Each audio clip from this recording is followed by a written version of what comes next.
content for long time of period. So what type of e-content? And on the screen you can see there are everyone familiar, because uh, these all things already been connected with you, that PowerPoint presentation is now a common routine. Live lectures mean everyone prepare the PowerPoint presentations and share on multimedia or projectors on smart devices to deliver the lecture to the students. Quizzes, online training videos, and ebooks, VR and AR simulation. And one thing on the top, like left bottom side, that is interactive videos. What does it mean? Do anyone have an idea what is interactive videos? What does it mean by interactive videos? We already discussed about videos, but what is interactive videos? What is interactive videos? What are interactive videos? Okay, can anyone answer for that one? We're discussing, and you know that and there is one term used, there is one research that anyone who born after 2001, they're called migrants, digital migrants, okay, or digital immigrants. And anyone who born before that one, they are digital migrants. So what is the difference between immigrants and migrants? Digital immigrants means they born and they have seen the technology and the smart devices once they try learning anything over there. But digital migrants mean like we are digital migrants because we born before the technology and we adopted that one. So right now we are dealing, the digital migrants are dealing with the digital immigrants. So you need to be more interactive, more effective to deal with them, because they are familiar with the technology and they can easily understand the technology. But for us, we need hard work to understand and make them understand about the technology. Interactive videos mean, interactive means where the input required from the user side. So any video or any gaming platform where the interaction or input required from the user and from the student, and that is interactive videos. For example, the good answer and example is quizzes. Okay, video type of quizzes, polls online, that or in the games, or anything where the user need to input something and then he can get the result. So interactive videos are called where the students are engaged at that point.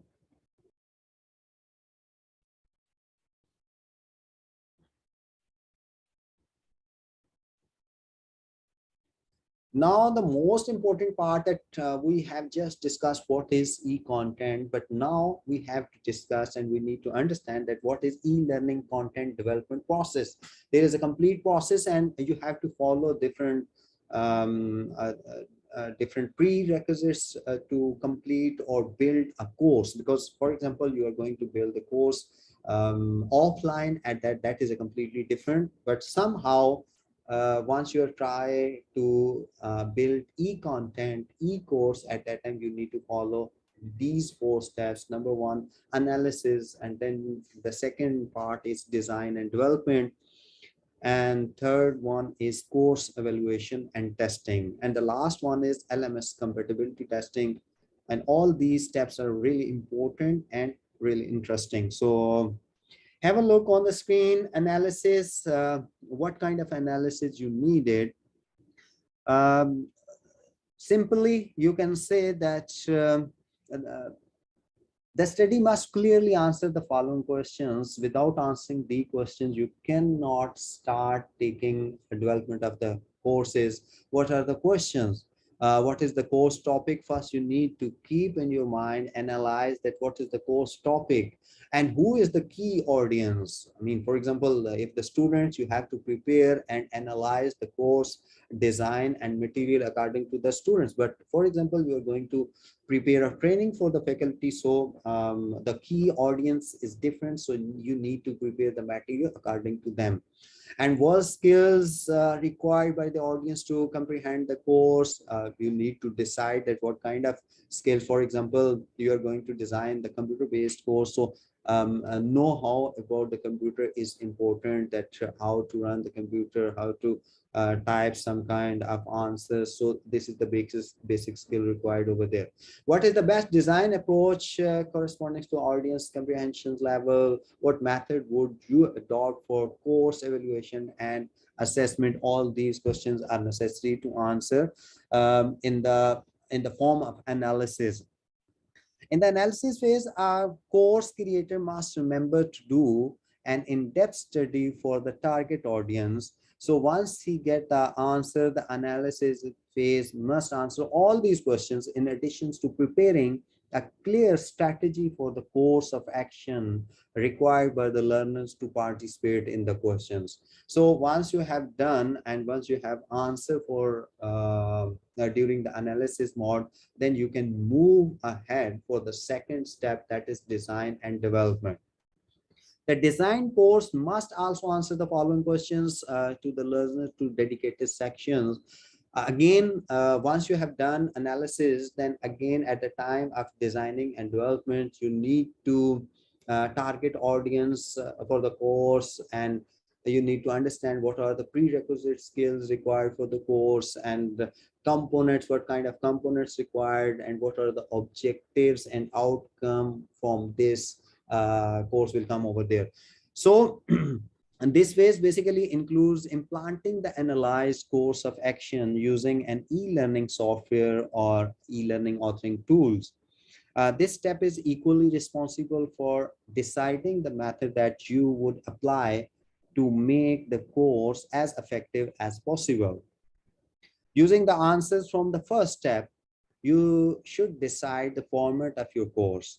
If it would include slides, animations, videos, audios, or combination of all. So this all been done once you have cleared the first step.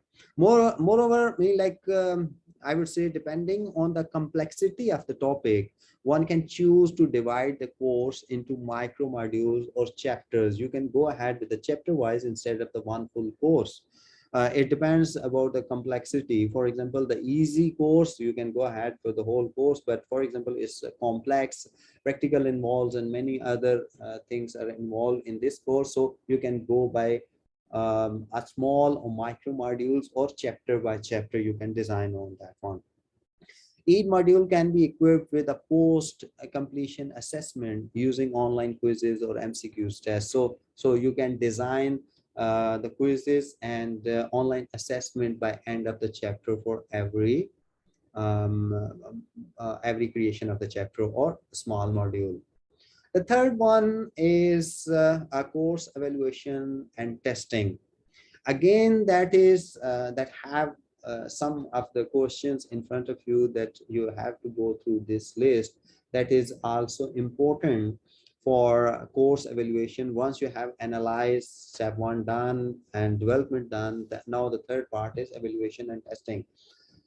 Error-free browsing, there should not be any error because this is computer-based or web-based environment. So you need to understand that not any kind of browsing issues with that course. Sometimes you have to develop the course, but your website is not browsing, it taking long time to open the pages. So it can redirect the attention of the learner. So you need to be careful with the technology expert guide that error-free browsing and full proof editing for zero grammar mistakes. Sometimes some of the mistakes can be overlooked, but being an educationist, I always suggest that you have to go with the full proof editing for zero grammar mistakes, because you are presenting yourself as a teacher. So a teacher should have the perfection over there. He need to comply with the complete perfection, because the students follow the teacher as a mentor. So I think so mentor need to understand that proof editing and grammar mistakes should not be in the course over there. Access to only specified user, that is also important, because sometimes you prepare a course only for your class, that is not for other students, and other students can be redirected to other sites if they go ahead. So you have to make it only specified users, specified groups, specified class enrolled with you. And authentic information, surely accuracy in the flow control, quality control through subject matter experts. And in the end, important part is feedback system from learners to trainers. You have to take the feedback for that one. So this phase is very crucial, as you would be browsing your designed course from a learner's perspective, because here you're not a teacher. Once you have designed and you're evaluating and testing your course, you need to make it like understandable that you are not doing evaluation as a teacher, you are doing evaluation as a learner. So once you try to evaluate as a learner, you would have all the like answers, you will get all the answers which as a learner need to understand over there. And we have discussed a list of questions which need to be answered importantly. Um, Once you select an authoring tool and design your course, conduct a full-fledged testing. So once you done the full-fledged testing, it means now all these things been done, 3 stages been completely, and you have done evaluation and testing. And now the last part is LMS compatibility. Learning management system is an e-learning software responsible for automating the aspect of normally physical classrooms trainings, and these training can be teaching and assessments. Most of the authoring tools and e-learning marketplace come built in with LMS features. And the main purpose of the LMS is to track and evaluate an e-learning process on a single platform.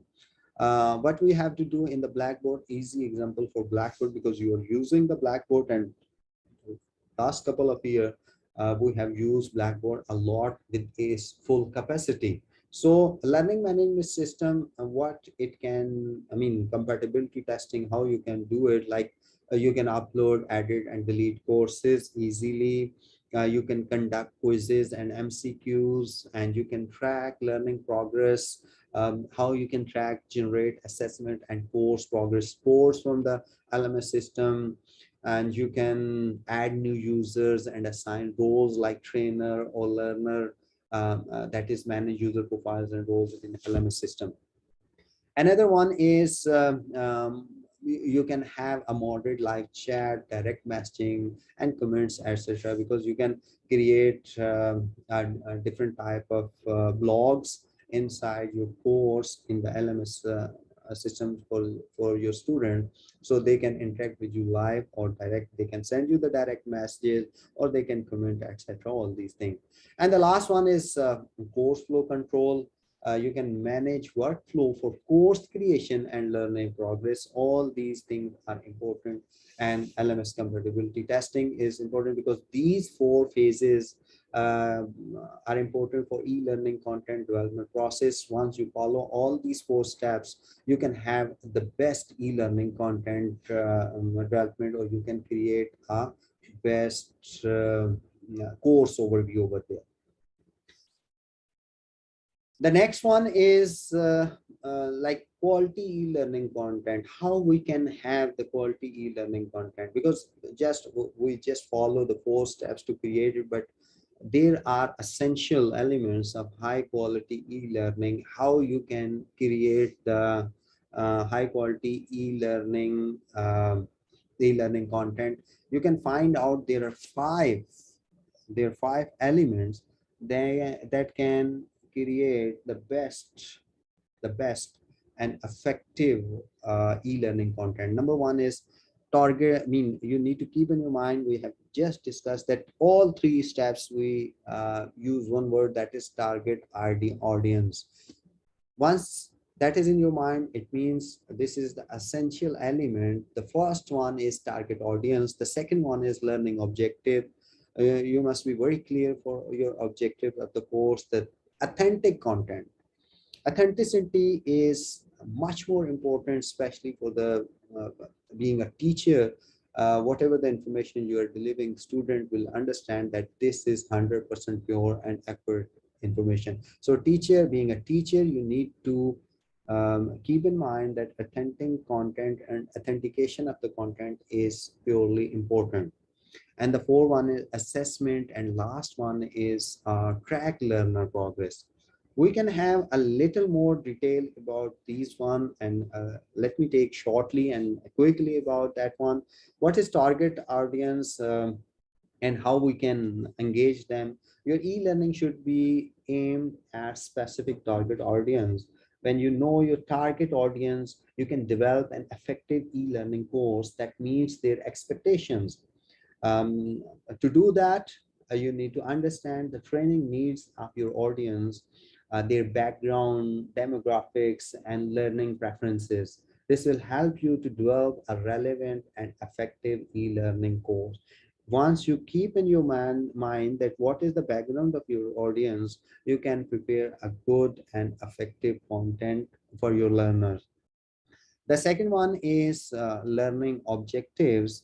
Normally, for that, your e-learning should have specific and measurable learning objectives right at the start.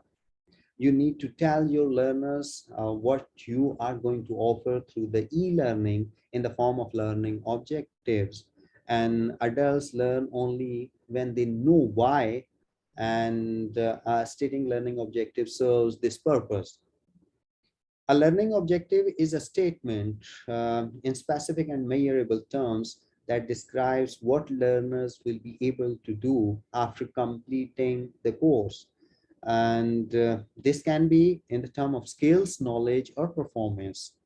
That's why they are also known as learning outcomes, performance, or behavioral objectives. The reason behind, without proper learning objectives, you can't have an e-learning outcomes. You need to write learning objectives with a measurable action work that specifies the expected performance and condition and criteria.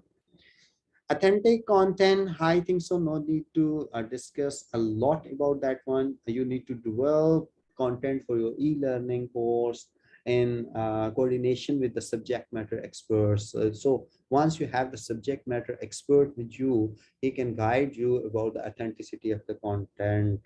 This way you will generate relevant content that meets your learners' needs, and your e-learning content should challenge learners, and you can ignite them to learn how and ensure the course content is easy to read. When I say content, don't think it is text alone. It can be image, text, videos, animations, and audio. All these elements comprise content. So whatever the video you're going to be include, this is the best way for the e-learning, because once you are teaching face to face and traditional way, at that time you cannot add on all these type of things. That means only the text format authentic content. But once you are dealing with the e-learning or distance learning or online learning or with the computer based content, at that time you're going to take help with the text, with the audio, with the video, and graphics also involve this one. So this can make it more interesting. The next one is assessment. Everyone understand that you can't call e-learning complete without evaluating learners' knowledge, and assessment are crucial to ensure you can use formative assessments and summative assessments in e-learning. And formative assessments are diagnostic in nature and used after the completion of each unit to test learners' understanding of the discussed learning points. And I would say this also helps you to get learners' feedback as well. In this way, you can improve the learning experience with this, and summative assessment comes at the end of the course in the form of final quiz. This is used to assess whether learners have achieved the set of learning objectives or not. So you can go with these two form of assessments. One is formative, and the last one is summative. So uh, summative means at the end of the course you have to make the assessment, and formative mean by end of the chapter or one module you can make the assessment over there. The last one is track learner progress. That is also pretty important. As I told you, that once you're using the LMS, at that time you are tracking the learner progress very easily, because digitally everything is getting recorded. Whatever the quizzes they attempted, assignments they sent it, whatever the lectures you have been delivered over there, everything is tracked over there, and you can easily track them out. You can track this conveniently using a learning management system by collecting and analyzing the data. You can identify learning trends and offer meaningful e-learning experiences to your learner. So that's all from this section. Now I have very interesting one or two content video with you, which can help you to improve your next presentation. So what kind of tools for e-content design? You can use the authoring tool, which is, I told you authoring tools mean to design a course using the LMS. All the LMS Blackboard have the authoring tool where you can upload, create the content. You can use the video tools, interactive content tools. All these type of e-content can be designed by using these type of e-learning authoring tools. So there are too many authoring tools. Like right now in the market, more than 800 vendors are offering the LMS system. So every vendor is trying to give you, but the basics of the LMS is similar, but the companies are different, so they're offering different type of the way that computer basics cannot be changed but can be advanced in different versions. Similarly, learning management system do have the similar basics, but their interface, their someone is offering more options, someone have the limitation or something like that. But the authoring tool we are using the Blackboard, that is one of the best tool, easy interface, and you can design your course easily. Now be ready and interactive with one of the videos coming, and I'll ask you the question by end of this video, so please watch this video carefully. So in this video, that will tell you that what kind of tools to improve your presentation, which type of website you can use to download the presentations and material which can help you to prepare a good presentation for your students. So let's have a look. First, I'm proud to admit that I haven't started a presentation from scratch for the past 5 years. And that's thanks to websites like Slide Carnival that let you download and use. First, I'm proud to admit that I haven't started a presentation from scratch for the past 5 years. And that's thanks to websites like Slide Carnival that let you download and use Google Slides and PowerPoint. Look at this one. The first one is slidecarnival.com. This is one of the best website which can help you to download the template of the presentations. Complete presentation written over there. You just need to download and add your information, and that is ready.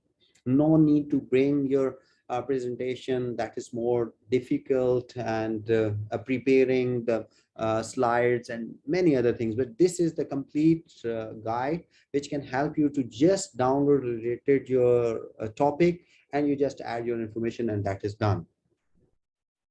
PowerPoint templates completely for free. I personally like a more minimal design, so I usually use one of their templates under the simple category. And in just 2 clicks, 1, 2, you have the option to download this template as a PowerPoint. So you can see here in 1 or 2 simple, you just simply click on simple icon, and you can find out your presentation, and here you can find two different options: download as PowerPoint template and use as Google Slides theme. So you have to go with the download as PowerPoint template. That would help a lot. Document or use it as a theme in Google Slides. I'm honestly amazed at the quality at some of these templates. I mean, just check out how like clean and elegant this Viola theme is. And I think if you scroll all the way down, they even include like extra diagrams, infographics, and icons that you can customize completely. Damn, I should just use this next week. The terms of use are very simple as well. As long as you give credit. You can see that, that every website would have a free version and licensed version for personal use and for commercial use, but this website is completely free for, and you can download unlimited templates over there, but they do have some kind of terms and conditions. You can go to Slide Carnival. The templates are available for both personal and commercial use. Alternatively, you can also check out the template gallery that comes with Google Slides or Slides Go. So the second option is Google Gallery. That is, if anyone have the Gmail address, they can go ahead with this one, but they do have template gallery over there, but there are some limitations. But they both have a few limitations. The template gallery doesn't have that many options, and Slides. So the third option is slidesgo.com. The Google Gallery, they have the limited options over there. You can have some specific templates you can use over there, but Slides Go have unlimited templates, but there is again limitation that you can use free for 10 in 1 month. You can go ahead and download the 10 templates, and I believe 10 templates are not less than that. You can use them as 10 templates, and if you need more, you can go for the licensed version for this one. Go.com limits your download to 10 free templates a month. Any more than that, you gotta pay and go premium. Now that you have a great template, you wanna customize it and make it your own. And this is where websites like colorhunt.co comes in. Look at this one. If you want to bring some specific colors in your presentations, you can create from here. And this is colorhunt.co, colorhunt.co. There is some steps you need to follow to copy that color in your presentation. So have a look on that. Use this tool to pick a color palette that I will apply throughout my entire presentation. I usually take a few minutes to browse the popular, pastel, and night categories all the way down over here. By the way, I'm almost positive like this is the MKBHD branding. I'm not sure, maybe one of you can let me know.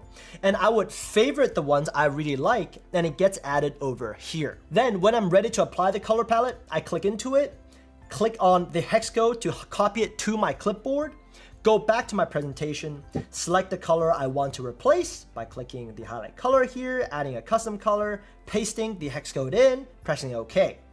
And for elements you can't seem to click on, like this one right here, all you gotta do is go to Slide, Edit Theme, click it here, change the color by, again, choosing the color you just added, clicking X to exit out. Look at that, I just made this template unique to me. I'm telling you, sometimes my genius is almost like frightening. Okay, but what if there's one color you really like and you wanna build around that dominant color?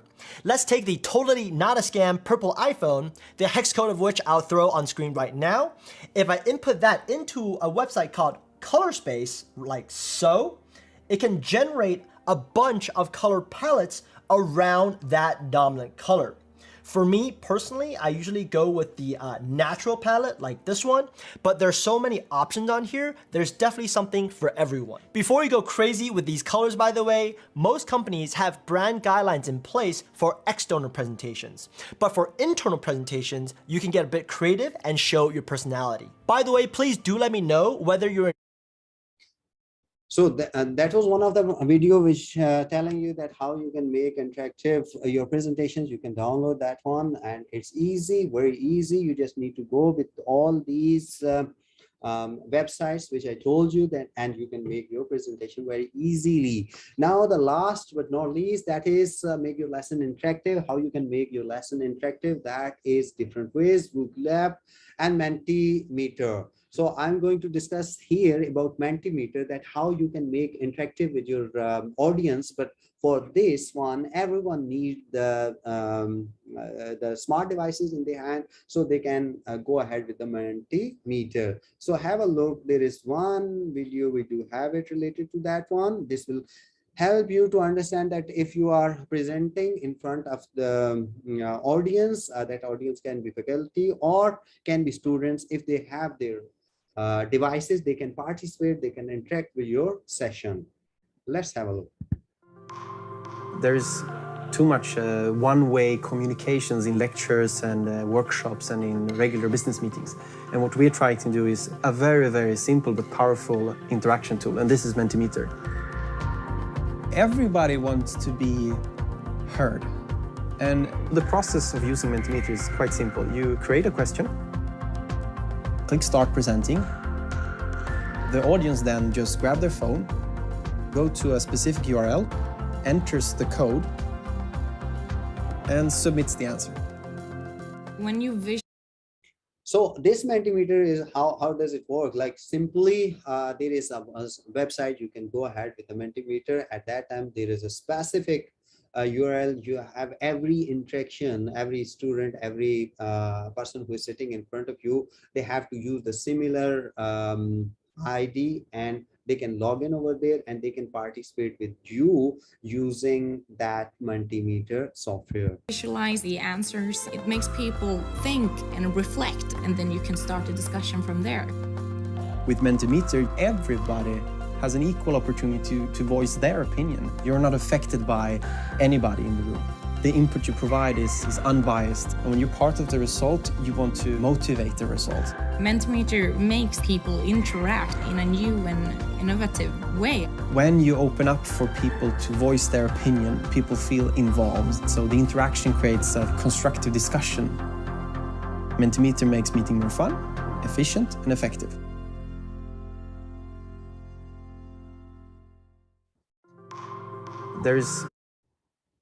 So that's all from today's session. I hope you have some informative session with this training.